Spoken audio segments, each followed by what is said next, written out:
Guys, എൻ്റെ പ്രഭാത കാഴ്ചയിലേക്ക് സ്വാഗതം. അപ്പോൾ രാവിലെ എണീറ്റ് നമ്മൾ മുറ്റൊക്കെ അടിച്ച് ക്ലീൻ ആക്കി.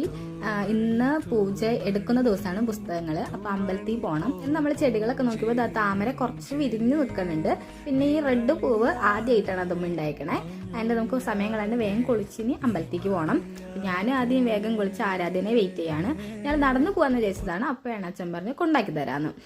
നടന്നു പോകാനുള്ള ദൂരേ ഉള്ളൂ. അങ്ങനെ ഞങ്ങൾ അമ്പലത്തിലെത്തി. അമ്പലത്തിലാണെങ്കിൽ കുറേ ആൾക്കാരുണ്ടായിരുന്നു, കുറേ പിള്ളേരുണ്ടായിരുന്നു.